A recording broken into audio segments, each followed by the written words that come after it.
Olukungaana lw'abayzi luno lwetabiddwako ebitongole by'ensi yonna eby'enjawulo okubadde eky'ebyenjigiriza ekya UNICEF, ekyamukenenya ekya UNAIDS, akakiiko akalwanyisa mukenenya mu ggwanga aka Uganda AIDS Commission n'abakungu okuva Minisita y'ebyenjigiriza. Abayizi b'essomero lya Mengo SS basoose kulaga Minisita y'ebyenjigiriza Janet Museveni obumu ku bukodyo bwe bayize mu ngeri y'okwekuumamu ebibasoomooza. About making choices, and I made a choice to stay principled. I'm a lady of my word. My friends can testify about this.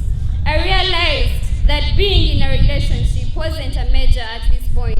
The Bible says that your body is the temple of God and you should keep it clean and pure.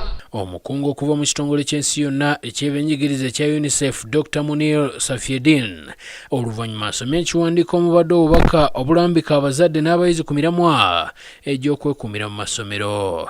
The first message is that now is the time to invest in young people. Now is the time, not sometime in the future. Waliwo omuyizi atonedde Minisita ekifaananyi ekisiige era nga kino kikyamudde Minisita. Minisita asinzidde mu lukungaana lw'abayizi n'akubirizza abawala okwewala okwenyigira mu bikolwa eby'okwegandanga nga bakyali mu ssomero. You will find that you must live a godly life, work hard, be disciplined, so that nothing distracts you from accomplishing your goal. Obey those in authority over you. Keep in the company of young people with the right attitude. Azzeemu okusaba abazadde okuyambako abaana baabwe nga babalungamya, ssaako n'abayizi okubeera abasale mu kusalawo obulamu bwe balina okutambuliramu.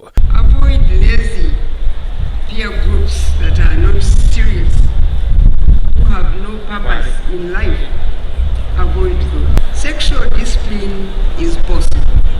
Oluvannyuma Minisita yeegatiddwako ab'ebitongole by'ensi yonna ab'enjawulo okuttukiza emiramwa egya Education Plus Initiative egyatongozebwa ku ntandikwa y'omwezi gw'omukaaga omwaka guno.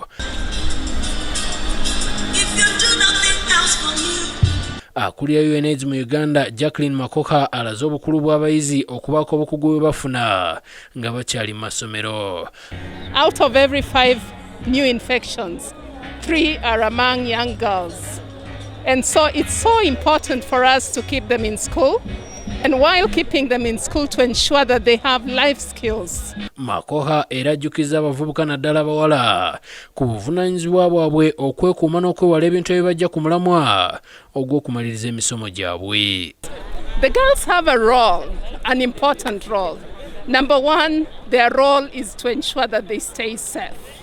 Not only that, but they also access services. So we have a lot of services that can keep girls safe and secure. Abamu ku bayizi boogedde ku bintu bye bayize mu kubangulwa kwe baze beetabamu okukomekerezeddwa olwaleero. Era nebaza nnyo First Lady ne organisation bonna abategese kubanga njize nti okusalawo kwange kwenkola leero kugenda kuyamba obulamu bwange yonna gye ngenda ogenda. Njizeemu nti abawala balina omugaso omunene okuzannya mu society. Era future yabwe talina kuzannyibwa nayo. Nze Julius Kafuluma ku Lwabukedde TV. I resolve to live a life of meaning.